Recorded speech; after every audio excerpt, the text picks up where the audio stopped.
अक्टूबर 2013 में मिला। उनका ब्लैकबेरी जरा आप चेक कर लें, ब्लैकबेरी वो खुद भी रखते हैं और खवातीन को भी कहते हैं कि आप भी ब्लैकबेरी रखें।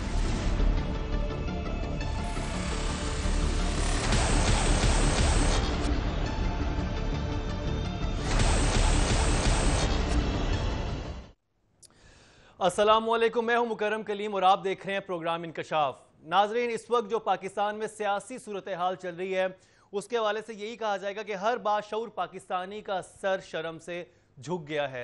जिस तरह से जातियात पे उतर आए हैं और स्पेशली अगर आप सोशल मीडिया की बात करें, वहां पर तो एक जंग का समय है और लगता है कि जैसे कहा जाता है कि जंग और मोहब्बत में सब जायज़ है, तो वहां पर लग रहा है कि हर चीज़ जायज़ हुई हुई है। ऐसी ऐसी बातें की जा रही हैं हमारे लीडर्स के हवाले से, हमारे जो बहुत काबिल एहतराम पर्सनैलिटीज़ हैं उनके हवाले से। हर इंसान जो दिल चाह रहा है वो अपना बुग़्ज़ या अपनी जो भी नफ़रत है उसका इजहार कर रहा है और लग रहा है कि बस एक नफ़रत ही नफ़रत जो है वो फैली हुई है।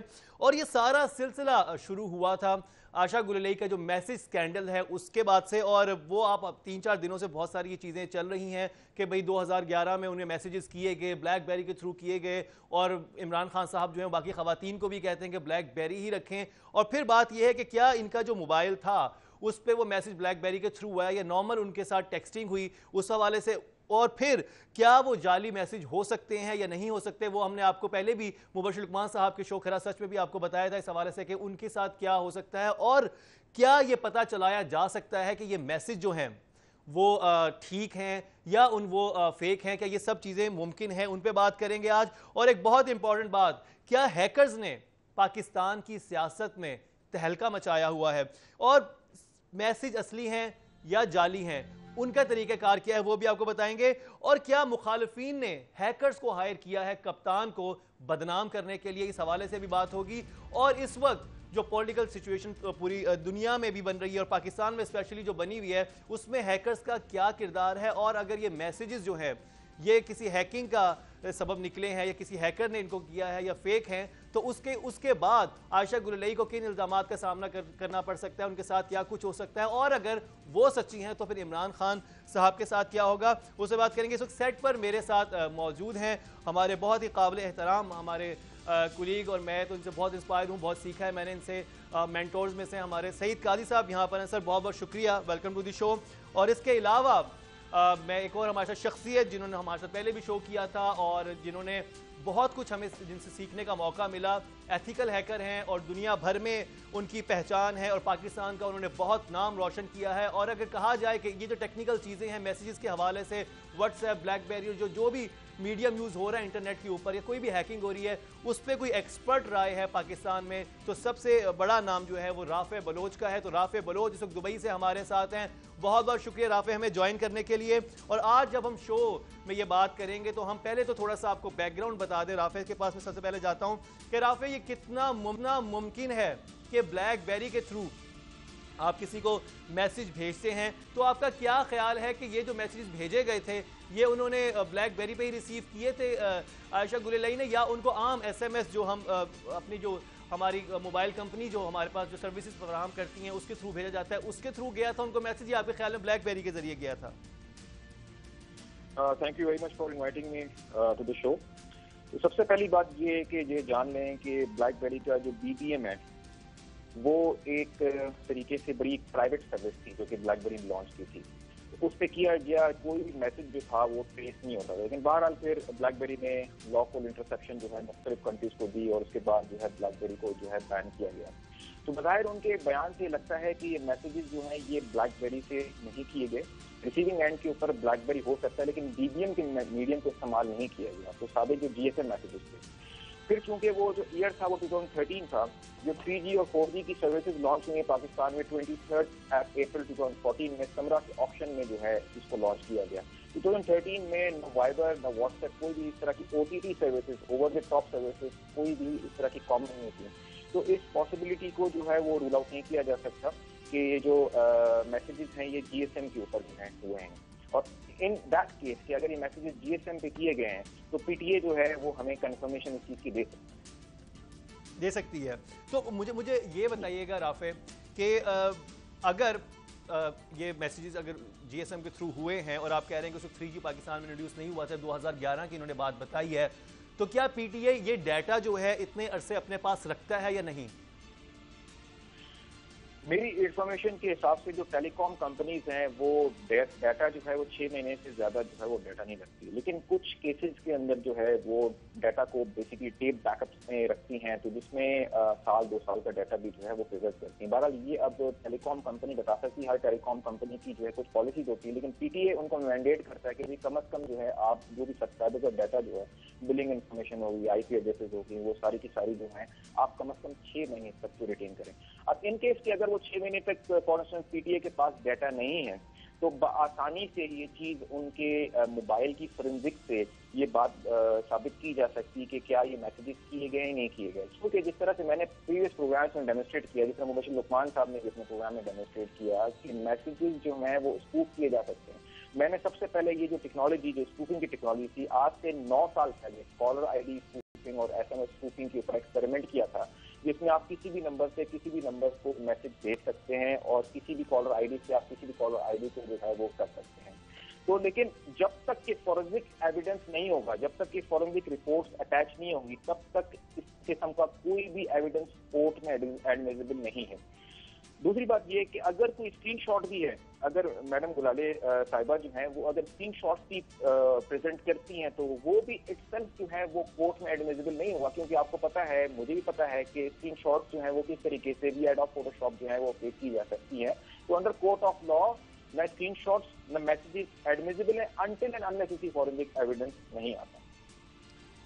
और सबसे अजीब बात जो मैं कैसा साहब मैं आपकी तरफ भी आऊँगा, मुझे लगी सारे मामले में कि एक होता है कि इंसान की सोच काफ़ी ख़तरनाक हद तक वसी होती है, कुछ भी इंसान सोच सकता है। अगर आप बता दिया जाए कि इस मैसेज मुझे ये मैसेज किया था, तो शायद इतनी घबराहट किसी भी इंसान के किसी के इंसान के जहन में कोई ज़्यादा गलत बात ना आए।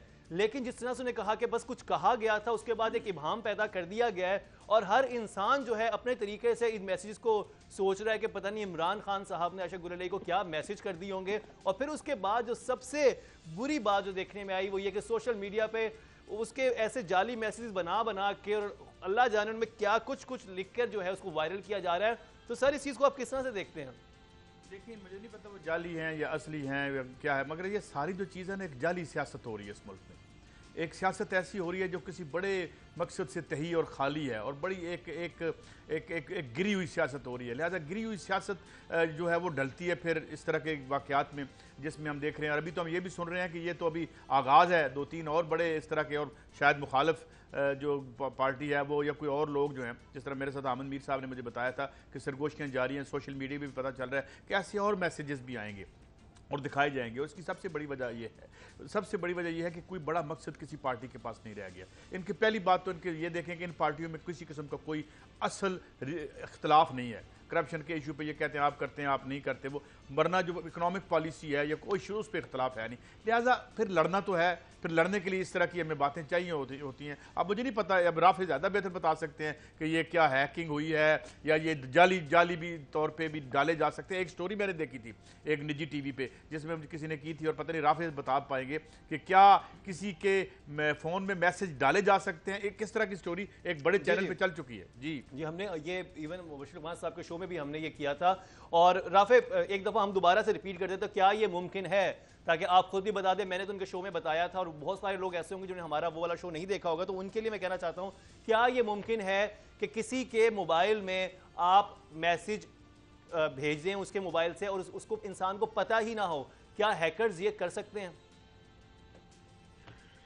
बिल्कुल, अगर सूरत ऐसी बनती है जिसमें अगर आप किसी का फोन कॉम्प्रोमाइज कर सकते हैं, जिस तरीके से मैंने दिखाया था कि मैंने जोया के फोन से आपको एक मैसेज भेजा और वो मैसेज उनके सेंट आइटम्स में भी था, तो बिल्कुल ये सूरत दिस इज पॉसिबल कि आप जो है अगर किसी के फोन को कॉम्प्रोमाइज कर लेते हैं, अगर हैकर्स किसी के फोन पर रसाई हासिल कर सकते हैं तो उसके इनबॉक्स में कोई मैसेज जो है वो इंजेक्ट भी कर सकते हैं। फिर अगर कुछ इस तरह की एप्लीकेशन भी हैं, जिस तरह की स्क्रीन पे एप्लीकेशन दिखाई जा रही है, इस तरह की एप्लीकेशन जो है वो किसी भी डेट में, यानी आप उसको डेट सेट कर सकते हैं 2013, 2012 या कोई भी आप डेट में सेट कर सकते हैं और वो आपके मोबाइल में वो मैसेज जो है वो किसी के भी नंबर से वो इंजेक्ट किया जा सकता है।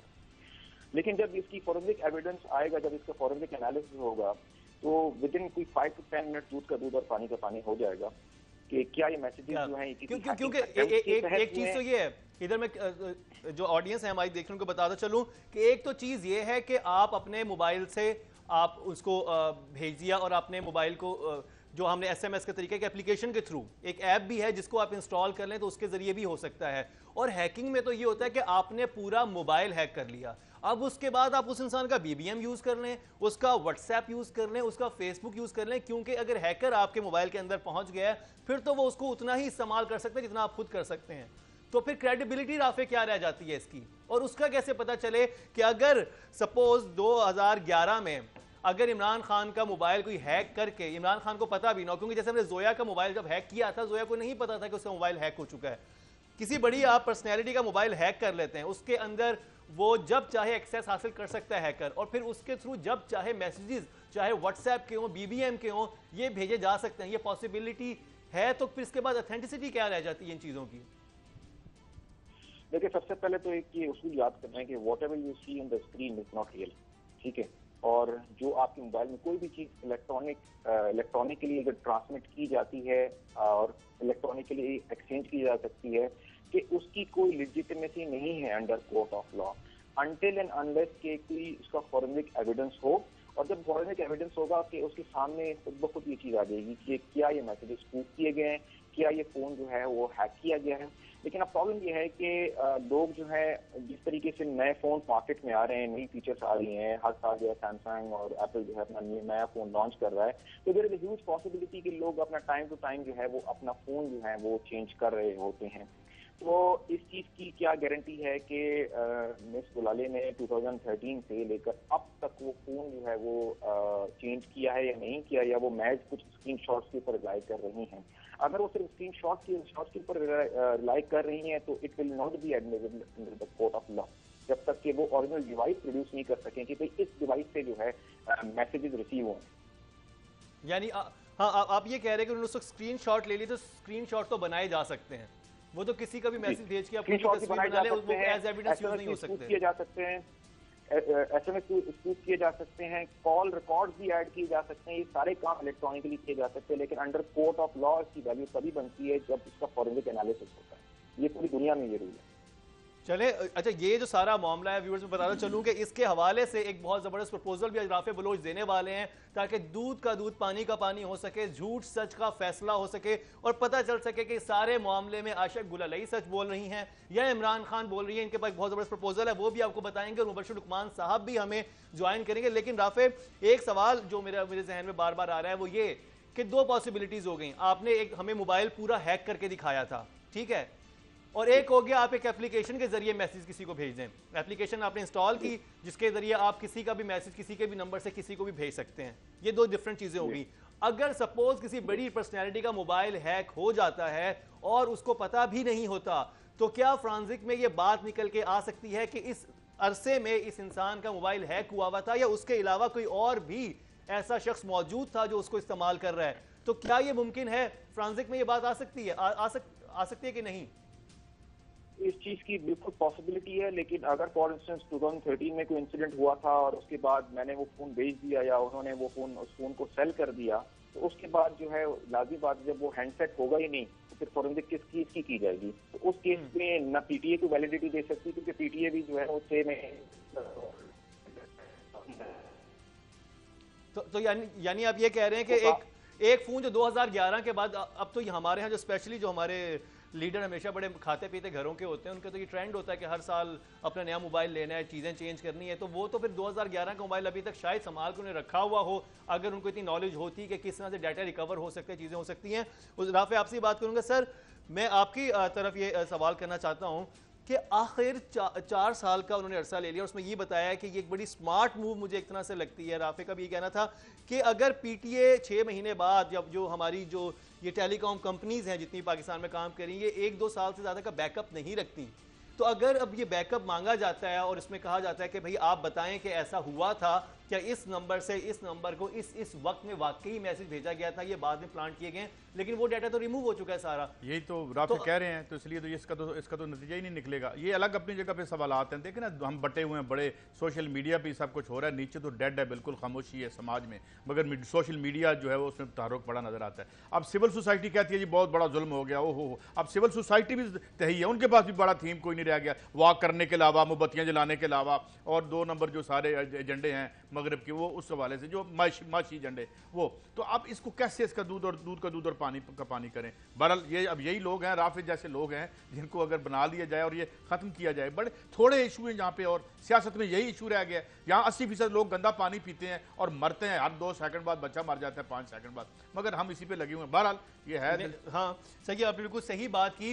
अब व्यूअर्स, अगला जो हमारा, अब हम ब्रेक की तरफ जाने लगे, ब्रेक से वापस आएंगे तो बहुत इंपॉर्टेंट बात होगी। अभी पीटीआई की एक वेबसाइट हैक हुई थी, उसके पीछे कौन लोग थे वही बताएंगे कि, और ये कि डेथ एडर्स क्रू कौन है। डेथ एडर्स क्रू ये हैकर्स का एक ग्रुप है, ये किस तरह से सरगर्म है और 2017 में कितनी वेबसाइट्स पाकिस्तान में ये हैक कर चुके हैं, इनका ताल्लुक कहां से, इसके हवाले से बात होगी। और आखिरी बात जो बहुत इंपॉर्टेंट, जो हम अगले सेगमेंट में डिस्कस करेंगे, कि क्या पाकिस्तान की पॉलिटिकल पार्टीज के जो सोशल विंग हैं, सोशल मीडिया के जो उनके विंग्स बने हुए हैं और जो उनके डिपार्टमेंट्स हैं, क्या उनमें हैकर्स को भी हायर किया गया है? क्या मुस्लिम लीग नून का सोशल मीडिया का जो डिपार्टमेंट है उसमें हैकर्स काम करते हैं, पीटीआई का जो है उसमें हैकर्स काम करते हैं, और क्या हैकर्स भी इस तरह की सारी लड़ाई का हिस्सा हैं? ये सब आपको बताएंगे, लेकिन एक छोटे से वक्फे के बाद।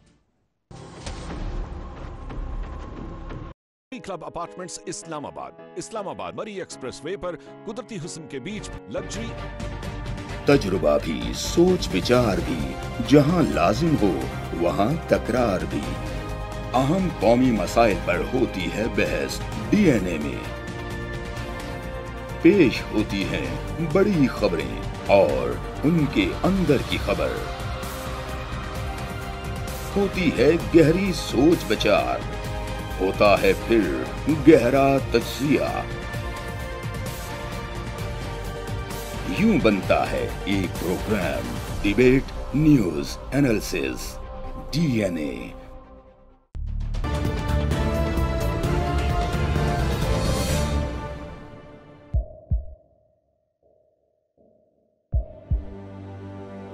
आवाजों के शोर में मकासद गुम हो जाते हैं।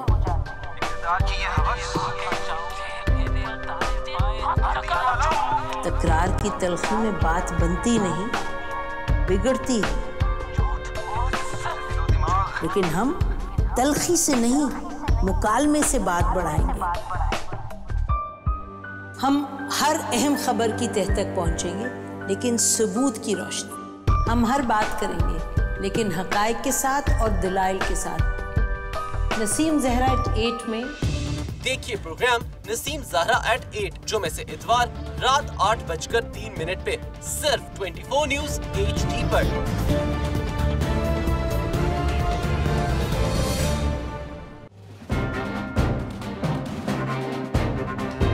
लिखते रहे जुनू की हिकायात खूं चुका।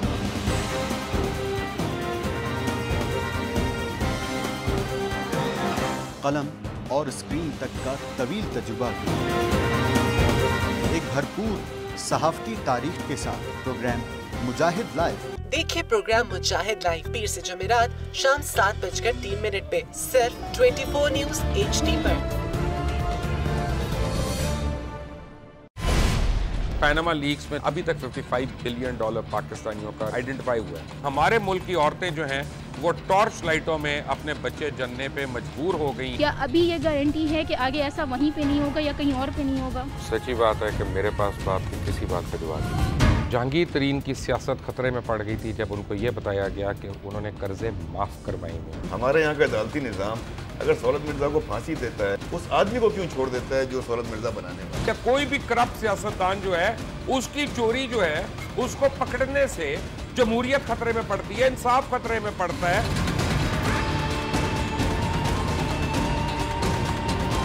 जो ताकतवर लोग हैं उनके लिए ना कानून है ना इंसाफ है। अब ये जवाई पुलिस यानी दामाद पुलिस में कन्वर्ट हो चुकी है। जितना लुच्चा उतना ऊंचा, इस मुल्क की तो ये स्टोरी है। जैसी करनी वैसी भरनी। देखिए प्रोग्राम खरा सच पीर से जुमेरात की रात 10:03 पर सिर्फ 24 न्यूज HD पर। इंशाल्लाह हम कौम की तकदीर बदल देंगे, इंशाल्लाह लोड शेडिंग खत्म कर देंगे, एम्प्लॉयमेंट लेकर आएंगे, इंफ्रास्ट्रक्चर बिल्ड करेंगे। तो मैं इन बातों पर यकीन ना करूं क्योंकि वो असेंबली में बात कर रहे हैं और ये सब सियासी बयान है, इनकी कोई अहमियत नहीं है। क्या कहेंगे आप? अभी आप एक प्रोग्राम कर रहे हैं, दूसरा इसी तरह करेंगे तो आपके थोड़ा सा ना उसमें लफ्जों में फर्क पड़ जाएगा। आपने भी तारीख पढ़ी है और तारीख बशरियत में अब तक यही होता आया है कि माँ बाप ने अपनी औलाद को बचाने के लिए बड़ी कुर्बानी। एक दौर ऐसा भी आएगा कि एक शख्स अपनी वजारत उज़्मा बचाने के लिए पूरी दुनिया में अपने बच्चों को चोर, डाकू और लुटेरा कहलवाएगा। कुलभूषण यादव, आपने इंडिया का मंकी पकड़ा हुआ है, तो उसको दुनिया के आगे प्रेजेंट क्यों नहीं करते? UN में 14 साल बाद पाकिस्तान के किसी सरबराह ने खड़े होकर कश्मीर पे जोर मचाया। कुलभूषण का नाम नहीं लिया। देखिए प्रोग्राम इख्तिलाफ राय पीर ता जुमेरात रात 8:03 पर सिर्फ 24 न्यूज HD पर।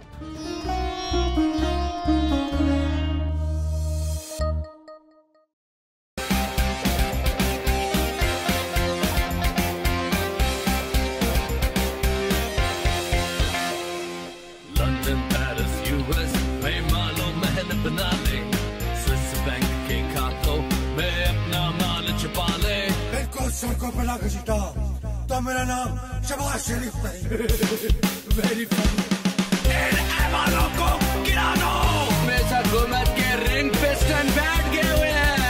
और कोई शर्म होती है और कोई हया होती है। लैपटॉप और मेट्रो बस की जमहूरियत है।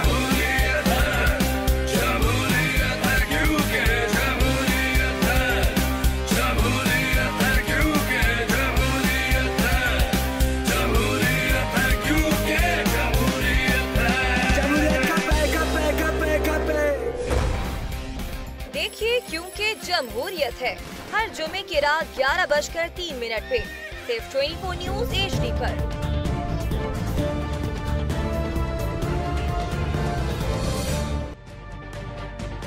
तजुर्बा भी, सोच विचार भी, जहां लाजिम हो वहां तकरार भी।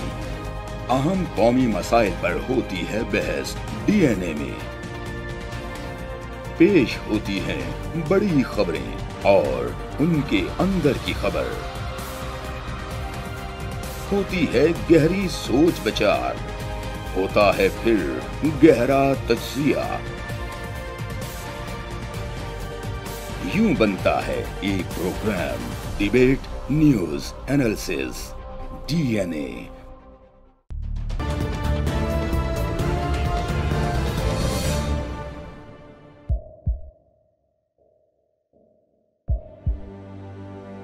आवाजों के शोर में मकासद गुम हो जाते हैं।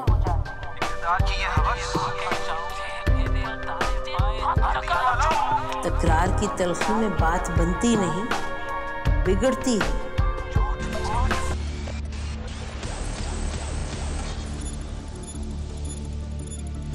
टेक्स्ट मैसेज पहला जो मिला वो अक्टूबर 2013 में मिला। उनका ब्लैकबेरी जरा आप चेक कर लें। ब्लैकबेरी वो खुद भी रखते हैं और खवातीन को भी कहते हैं कि आप भी ब्लैकबेरी रखें।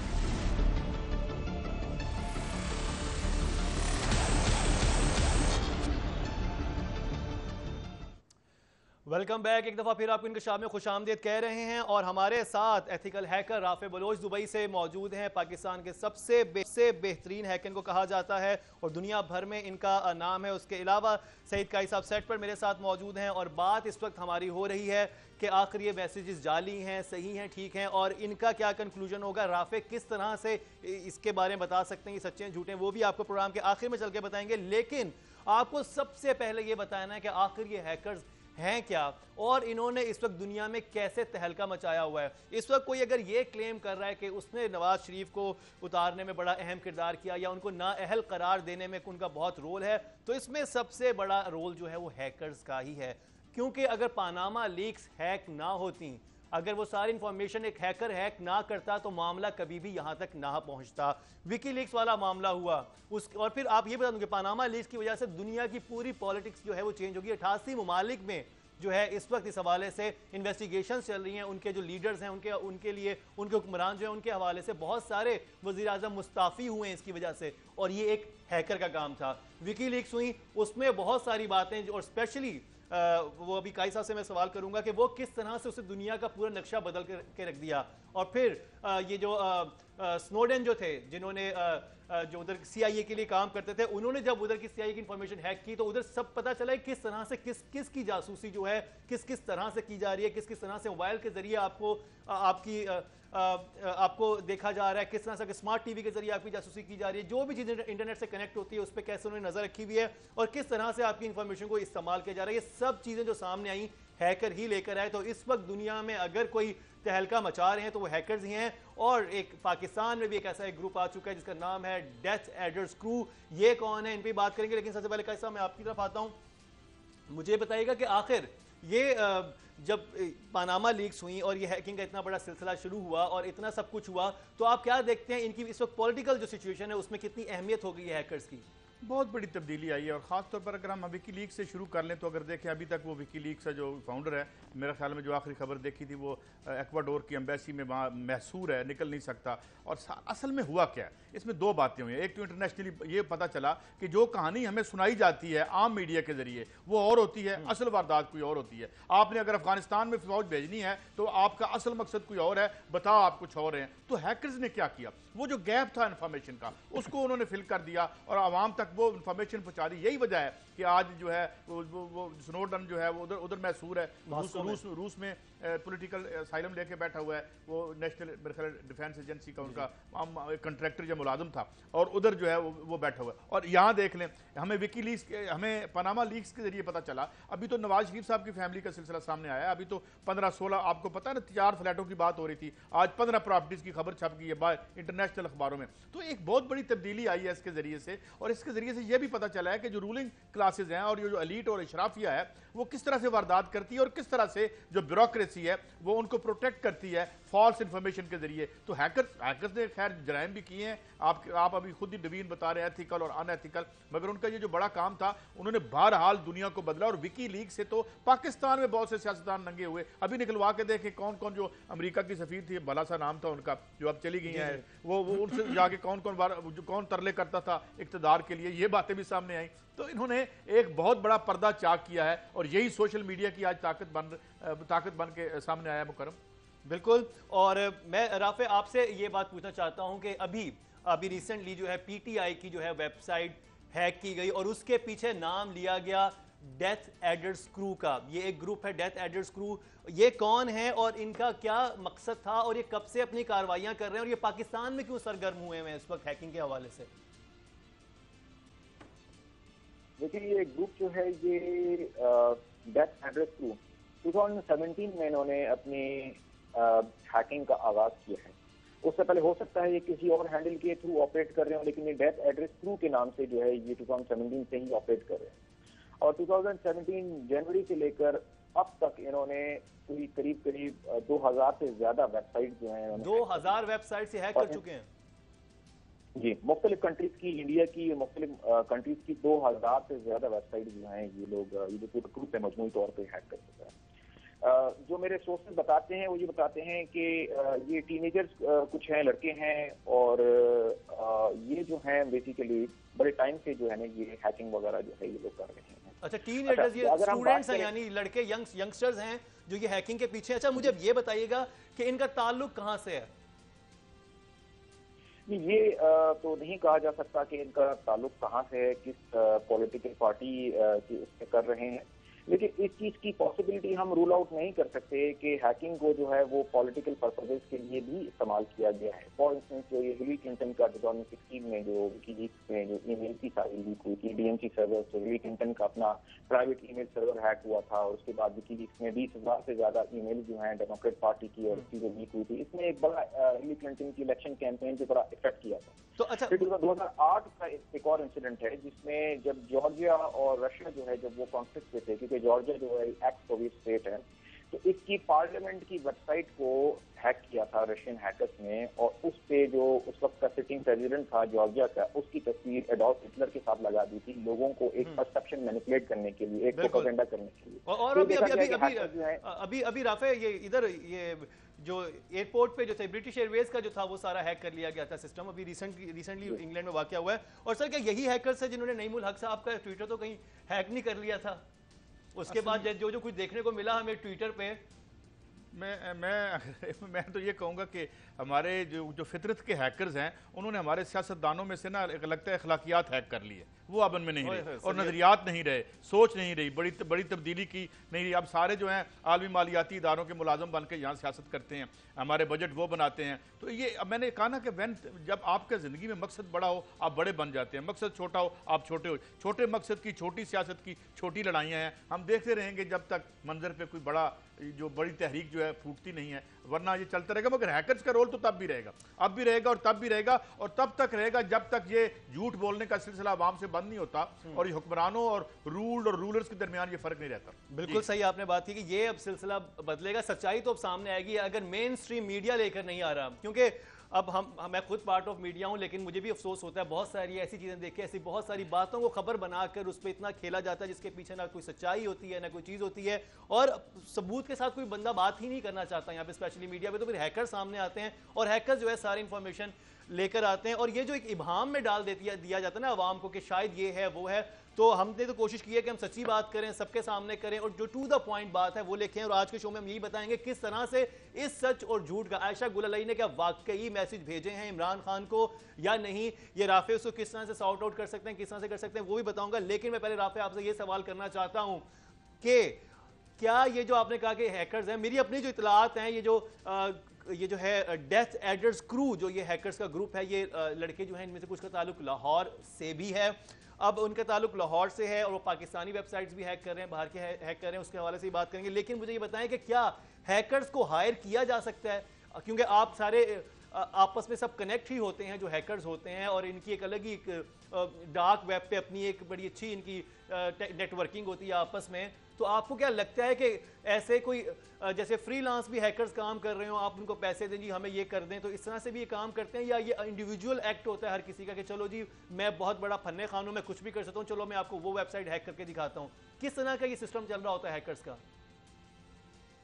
हैकर्स में प्राइमरी दो टाइप्स होते हैं, एक होते हैं एथिकल हैकर्स जिसे हम व्हाइट हैट हैकर्स कहते हैं।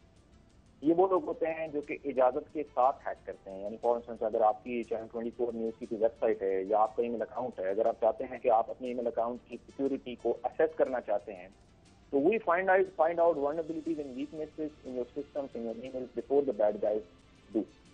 दूसरी जो कैटेगरी होती है, जो ब्लैक हैट की कैटेगरी होती है, जिस तरह से ये डेथ एड्रेस थ्रू है, ये पॉलिटिकल गेम्स के लिए मोटिवेटेड हो सकते हैं, ये फाइनेंशियल गेम्स के लिए मोटिवेटेड हो सकते हैं। तो यानी ये पॉसिबिलिटी है कि पैसे लेके भी बहुत ज्यादा ये पॉसिबिलिटी है कि ये लड़के पैसे लेकर भी हैक कर सकते हैं।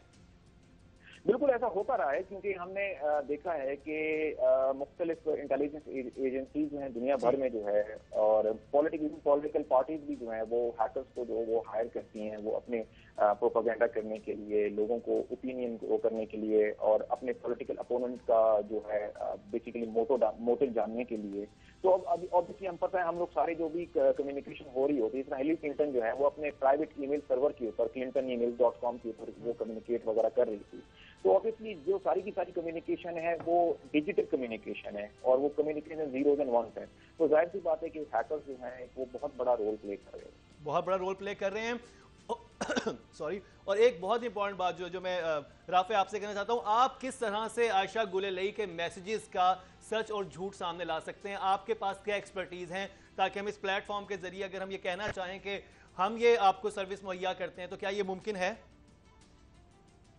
जी बिल्कुल मुमकिन है, लेकिन उससे पहले मेरी गुजारिश ये होगी कि FIA साइबर क्राइम NRCC का एक बड़ा जबरदस्त सेल मौजूद है इस कंट्री में, जिनके पास जदीद जो है फोरेंसिक इक्विपमेंट है, वो जो है इसको बेहतर तरीके से जो है वो कर सकते हैं। लेकिन अगर फॉर इंस्टेंस मेरी किसी सर्विसेज का रिक्वायर्ड हैं, तो ये मेरा ख्याल से ज्यादा टाइम नहीं लगेगा ये डिटरमिन करने में, अदर एविडेंसेस सामने लाती हैं डिटरमिन करने में कि क्या वाकई वो एविडेंसेस लेजिटिमेट हैं या नहीं। क्योंकि एक तरफ वो है ना कि दोनों को आपस में एक दूसरे पे एतमाद नहीं है, ना अपोजिशन को गवर्नमेंट पे है ना गवर्नमेंट को अपोजिशन पे है। तो अब ये हो सकता है वो कहें कि अगर आप FIA के थ्रू या अपने एक इदारे, क्योंकि गवर्नमेंट तो इस वक्त नून लीग की ही है, वो कहते हैं आप इन्फ्लुएंस हो सकते हैं। तो इस वक्त एक और तरीका है जिससे एक इंडिपेंडेंट और न्यूट्रल जो है फ्रांसिक हो सकती है, और वो राफे बलोच हैं। और उन्होंने हमारे शो पर यह कह दिया है कि अगर इमरान जो PTI के लोग हैं वो चाहते हैं कि इसका किसी तरह से, इमरान खान साहब खुद चाहते हैं कि इसका फ्रांसिक होना चाहिए और उनको किसी हद तक एतमाद अगर FIA वगैरह पर ना हो क्योंकि वह हुकूमती इदारा है, तो वो राफे बलोच की खिदमत भी ले सकते हैं। और मैं ये भी बता दूं कि अभी कुछ ही देर में हमें मुबशिर लुकमान साहब भी ज्वाइन करेंगे। और एक बहुत इंपॉर्टेंट बात वो ये कि अगर हैकर्स किए जा सकते हैं तो क्या इस वक्त हमारे यहाँ जो हमारी पॉलिटिकल जमातें हैं इनके अंदर हैकर्स इनके सोशल मीडिया के विंग्स में किस तरह से काम कर रहे हैं? क्या कभी ऐसी ऑफर राफे बलोच को भी आई कि वो आके हमें ज्वाइन करें और हमारे लिए हैकिंग करें? क्या ये सब कुछ हो रहा है? उस पर ही बात करेंगे, लेकिन एक छोटे से वक्फे के बाद।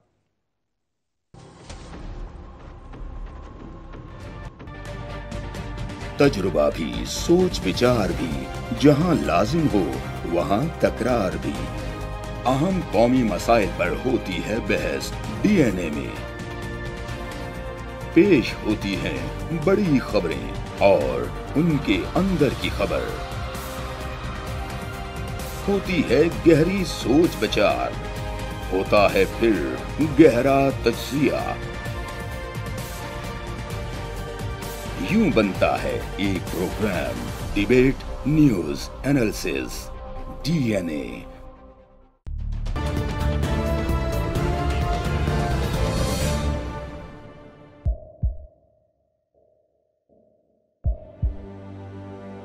आवाजों के शोर में मकासद गुम हो जाते हैं।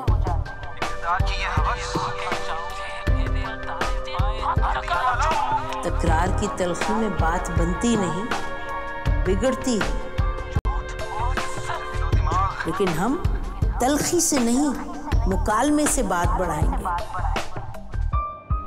हम हर अहम खबर की तह तक पहुंचेंगे, लेकिन सबूत की रोशनी। हम हर बात करेंगे, लेकिन हकायक के साथ और दलाइल के साथ। नसीम ज़हरा @8 में देखिए प्रोग्राम नसीम ज़हरा @8 जुमे से इतवार रात 8:03 पे सिर्फ 24 न्यूज HD पर।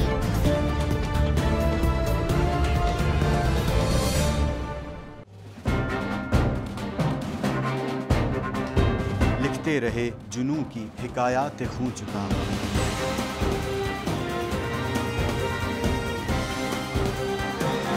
कलम और स्क्रीन तक का तवील तजुर्बा भी। एक भरपूर सहाफती तारीख के साथ प्रोग्राम मुजाहिद लाइव। देखिए प्रोग्राम मुजाहिद लाइव पीर से जुमेरात शाम 7:03 पे सिर्फ 24 न्यूज HD पर। पैनामा लीक्स में अभी तक $55 बिलियन पाकिस्तानियों का आइडेंटिफाई हुआ है। हमारे मुल्क की औरतें जो हैं वो टॉर्च लाइटों में अपने बच्चे जनने पे मजबूर हो गई। क्या अभी ये गारंटी है कि आगे ऐसा वहीं पे नहीं होगा या कहीं और पे नहीं होगा? सच्ची बात है कि मेरे पास बाप की किसी बात पे जवाब नहीं। जहांगीर तरीन की सियासत खतरे में पड़ गई थी जब उनको ये बताया गया कि उन्होंने कर्जे माफ करवाएंगे। हमारे यहाँ का अदालती निज़ाम अगर सौलत मिर्जा को फांसी देता है, उस आदमी को क्यों छोड़ देता है जो सौलत मिर्जा बनाने वाला? क्या कोई भी करप्ट सियासतदान जो है उसकी चोरी जो है उसको पकड़ने से जमहूरियत खतरे में पड़ती है, इंसाफ खतरे में पड़ता है।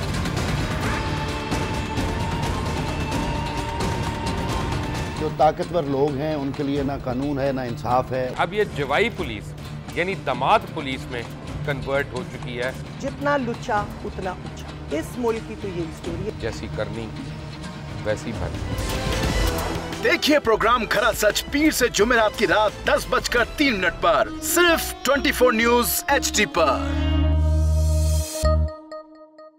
इंशाल्लाह हम कौम की तकदीर बदल देंगे, इंशाल्लाह लोड शेडिंग खत्म कर देंगे, एम्प्लॉयमेंट लेकर आएंगे, इंफ्रास्ट्रक्चर बिल्ड करेंगे। तो मैं इन बातों पर यकीन ना करूं क्योंकि वो असेंबली में बात कर रहे हैं और ये सब सियासी बयान है, इनकी कोई अहमियत नहीं है। क्या कहेंगे आप? अभी आप एक प्रोग्राम कर रहे हैं, दूसरा इसी तरह करेंगे तो आपके थोड़ा सा ना उसमें लफ्जों में फर्क पड़ जाएगा। आपने भी तारीख पढ़ी है और तारीख बशरियत में अब तक यही होता आया है कि माँ बाप ने अपनी औलाद को बचाने के लिए बड़ी कुर्बानियां। एक दौर ऐसा भी आएगा कि एक शख्स अपनी वजारत उज़्मा बचाने के लिए पूरी दुनिया में अपने बच्चों को चोर, डाकू और लुटेरा कहलवाएगा? कुलभूषण यादव, आपने इंडिया का मंकी पकड़ा हुआ है, तो उसको दुनिया के आगे प्रेजेंट क्यों नहीं करते? UN में 14 साल बाद पाकिस्तान के किसी सरबराह ने खड़े होकर कश्मीर पे जोर मचाया। कुलभूषण का नाम नहीं लिया।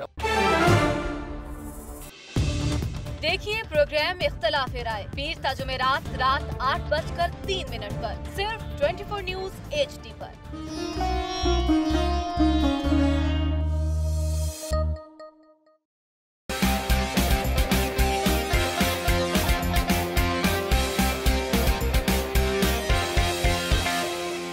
लंदन, पेरिस, US में मालो महल बना ले, स्विस बैंक के खातों में अपना माल छुपा ले। सड़कों पे लाके सीटा तो मेरा नाम शबाज शरीफ नहीं। वेरी को गिरा दो। हमेशा हुकूमत के रिंग पे स्टैंड बैठ गए हुए हैं। और कोई शर्म होती है और कोई हया होती है। लैपटॉप और बैकड्रॉप उसकी जमहूरियत है।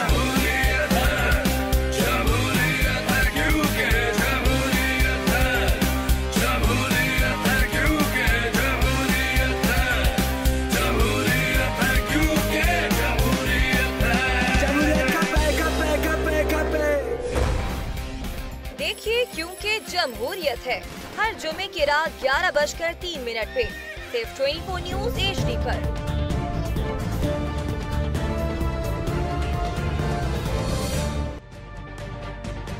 तजुर्बा भी, सोच विचार भी, जहां लाजिम हो वहां तकरार भी।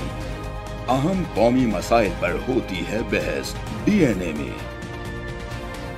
पेश होती हैं बड़ी खबरें और उनके अंदर की खबर। होती है गहरी सोच विचार, होता है फिर गहरा तज्जिया।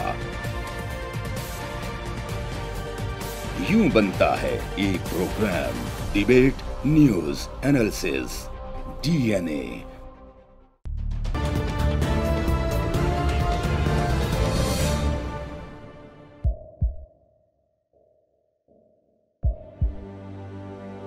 आवाजों के शोर में मकासद गुम हो जाते हैं।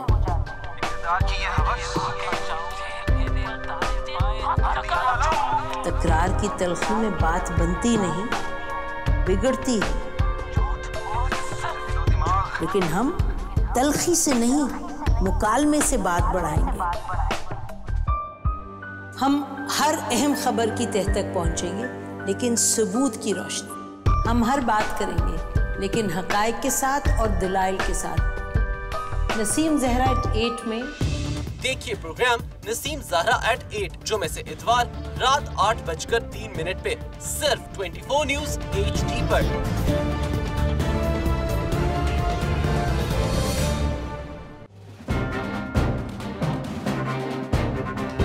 लिखते रहे जुनू की हिकायात खूं चुका।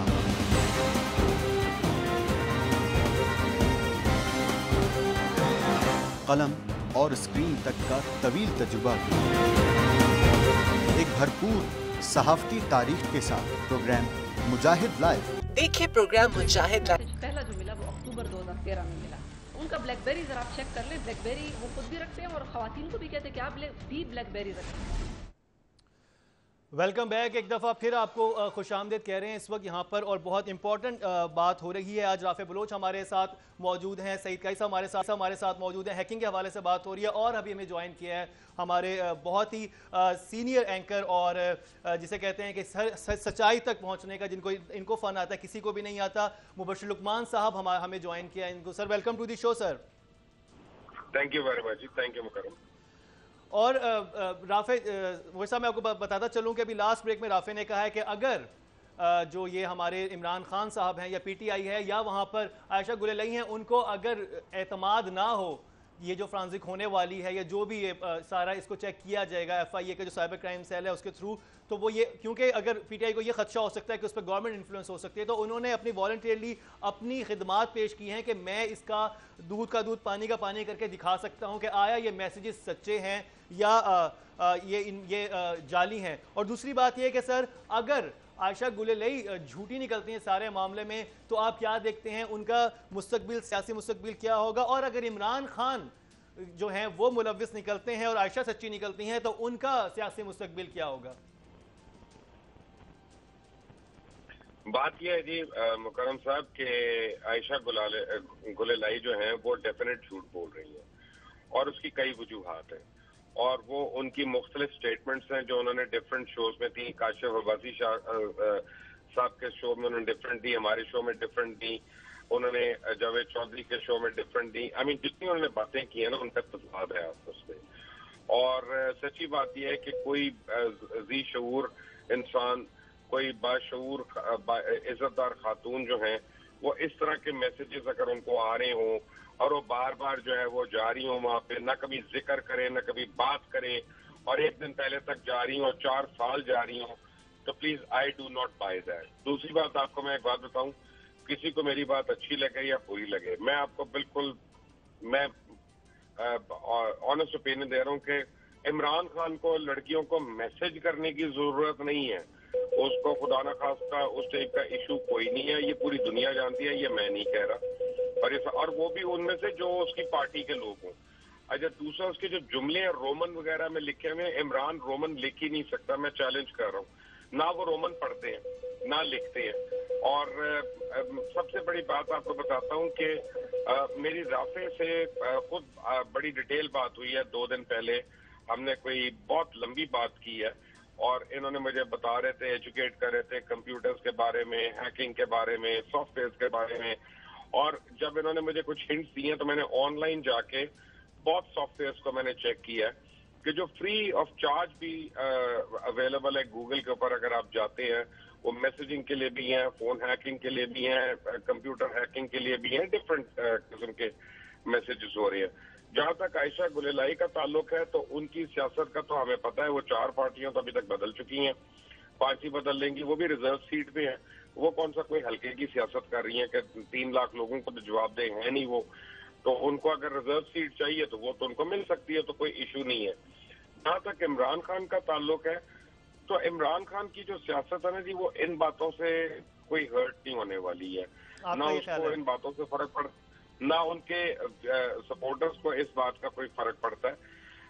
देखिए, फर्क जो पड़ रहा है ना, वो ये पड़ रहा है कि सारी पार्टीज एक दूसरे के ऊपर अनएथिकल इल्जाम लगा रही हैं और सारे ये कह रहे हैं कि भाई इस तरह के इल्जाम तराशी से बाज आ जाओ। कंप्यूटर ये जो है ना मैसेजिंग, ये अगर आप इसका ओरिजिन देखें ना फेक मैसेजिंग का, तो ये यूरोप में जब शुरू हुई है और अमेरिका में जब शुरू हुई है, तो ये बैंकिंग फ्रॉड के लिए हुई है। कि मसलन एक बीवी के नंबर से एक शौहर को फोन आ रहा है कि I forgot my pin code, please जल्दी से बताओ, मैं यहाँ खड़ी हूँ एटीएम में। उसने उसको पिन कोड भेज दिया, पता चला कार्ड जो एटीएम कार्ड वो हैक हो गया। या बैंकर का फोन आया, बैंक के नंबर से फोन आ रहा है आपको कि जी आप अपना वो फला आईडी कार्ड नंबर बता दें, वो फला ट्रांजैक्शन के लिए जरूरी है जो आपने किया था, और आपने नंबर बता दिया, उन्होंने आके उसका जो भी करना था कर लिया। सर, आपका बेसिकली ये कहना है कि अगर ये सारा जो मामला है, आपका तो 100% ये मांगना है कि इसमें झूठ मुलव्वस है और आयशा गुलेई जो है झूठ बोल रही हैं। कई साहब, मैं आपसे पूछना चाहूंगा कि अगर कहीं से वो सच्ची निकल आई और ये हुआ, तो इमरान खान का सियासी मुस्तकबिल क्या होगा? कोई सच्चा निकला आज तक? जहाँ पे अभी हाई कोर्ट सुप्रीम कोर्ट का फैसला आया, किसी ने माना है इनमें से? मुझे बताएं ना। अभी ये सुप्रीम कोर्ट के 5 जो मेंबर थे बेंच के, उनका फैसला आया, कोई मान रहा है? मुझे बताएं, उनको खड़े। तो यहाँ पर किसी चीज़ का कोई फैसला नहीं होना, ना इसका सियासत पर कोई फर्क पड़। ये एक पैटीनेस और एक छोटापन हमारी सियासत में आ गया है। वो इसीलिए जो मैं बार बार कह रहा हूँ कि बड़े मकसद नहीं रहे, बड़े लोग नहीं रहे, बोनों का ऐद है, बोनों के मौजूआत हैं, और ये इसी तरह गंद पड़ा रहेगा जिस तरह मेरी तो ये ख्याल है। It's not going to make any big difference in Pakistani सियासत। मुकरम चलें, यानी आप ये कह रहे हैं कि उसको उस तरह से हो नहीं होगा। राफे, मैं आपसे ही सवाल करना चाहता हूँ, मुझे जल्दी से इसका जवाब दीजिएगा कि क्या इस वक्त हमारे जो ये हुक्मरान जमात है, इसका जो सोशल मीडिया का जो सेल है, क्या उसमें हैकर्स को रखा गया है, इन्होंने अपॉइंट किया है, या पीटीआई का जो सोशल मीडिया का सेल है उसमें हैकर्स को तनख्वाह दी जाती है या उनको अपॉइंट किया जाता है, या कभी आपको इन दोनों पार्टीज में से किसी ने ऑफर किया, किसी भी पॉलिटिकल पार्टी ने, कि आके हमारे लिए हैकिंग करें? जी, मुझे इस तरह की ऑफर्स जो है वो मुख्तलिफ चैनल से आती रहती हैं, लेकिन ऑफ कोर्स चूंकि मैं एक एथिकल हैकर हूँ और हम लोगों की कुछ मॉरल वैल्यूज होती हैं, तो हम लोग विदाउट परमिशन जो हैक नहीं करते, हम लोग basically we are on the security side. दूसरी बात ये है कि जब सोशल मीडिया सेल हो सकता है और जब उस पर इतना हैवीली इन्वेस्ट किया जा सकता है, तो उसका एक एस्पेक्ट ये भी हो सकता है, साइबर वॉर का भी एक एस्पेक्ट हो सकता है जिसमें हैकर्स को भी हायर किया जा सकता है for a lot of purposes. जिस तरह मैंने एग्जांपल दी हिलरी क्लिंटन की कि the days leading to the election Hillary Clinton की ईमेल्स हैक हो गई थी, डीएनसी सर्वर हैक हो गई थी, 20,000 से ज्यादा ईमेल्स जो है वो पब्लिक हो गई, और उसके बाद उनको एक बेसिकली नेगेटिव इम्पैक्ट उनका पड़ा था, एक जो लोगों का एक नेगेटिव परसेप्शन उनके हवाले से डेवलप हुआ था कि वो झूठ बोल रही है। तो इस तरह की चीजें जो हैं ये लीडिंग टू इलेक्शंस जो हैं देखी जा सकती हैं कि इस तरह की कोई स्कैंडल या इस तरह की चीजें जो हैं वो लीक। तो यानी ये एन मुमकिन है, जाहिर बात है जब ये जंग का माहौल बनाया हुआ सोशल मीडिया पे, तो जंग ऐसे हो रही है कि उसमें सब कुछ जारी नजर आ रहा है, सबकी इज्जतें उछाली जा रही हैं, सबके बारे में बेइंतहा बुरी बातें की जा रही हैं। बट साहब, जाते जाते मैं आपसे ये पूछना चाहता हूँ कि आपको क्या लगता है कि इस वक्त आशा गुलेरी पे इतने इल्जामात लग रहे हैं सोशल मीडिया पे, क्या उनको राफे के पास आना चाहिए या इमरान खान जो है वो अपने आप क्लियर करने की राफे से उनको बात करनी चाहिए, नहीं करनी चाहिए, ताकि दूध का दूध पानी का पानी हो सके? क्योंकि तो बात करनी चाहिए, आयशा को चाहिए था कि अगर उनको इस तरह के मैसेज आए थे तो एक दफा तो वो अपने चेयरमैन को कन्फ्रंट करती, पूछती कि भैया आपके फोन से मुझे ये मैसेजेस आ रहे हैं, क्यों आ रहे हैं? और वो दूध का दूध और पानी का पानी होता। 4 साल तक वो जागती रही वहां पे, उन पार्टियों को डिफेंड करती रही, इमरान खान को डिफेंड करती रही, मुराद सईद के लिए उन्होंने असेंबली के बाहर खड़े होकर लड़ाइयाँ की, हर एक के लिए लड़ाइयाँ की। सर वो यही इसी बात का इबाम पैदा किया हुआ है आखिर। और सबसे अजीब बात जो मुझे सारी सिचुएशन में नजर आई, जैसे काई साहब ने भी कहा कि बहुत सतही और गिरी हुई सियासत तो पूरे मुल्क में हो रही है। और एक बात जो मुझे और जो सबसे ज्यादा अफसोस ये है कि उन्होंने कह दिया कि मैसेज आए हैं, अब उनके अंदर क्या है उसके हवाले से हर इंसान ने अपने जहन में कुछ गलत से गलत बातें सोची हुई हैं, क्योंकि इंसान तो बहुत तकरीबी जहन का मालिक होता है, तो वो जितनी नेगेटिविटी हम बहसीत कौम वैसे भी बहुत नेगेटिव है, तो हम इतनी गलत बातें सोच रहे हैं। मैं ये कह रहा हूँ कि मैसेज आए होंगे, मैं आपको अभी आपके फोन पे आपके ही नंबर से मैं मैसेजेस भेज सकता हूँ, ठीक है, मेरे पास यानी वो एबिलिटी है। क्या सवाल ये पैदा होता है कि अगर आप उन मैसेजेस के बावजूद आप मुझसे ना पूछें और मेरे पास आते रहे और मुझे शो में इनवाइट करते रहे, तो आप जरा अपनी एथिक्स और अपनी एथिक्स है।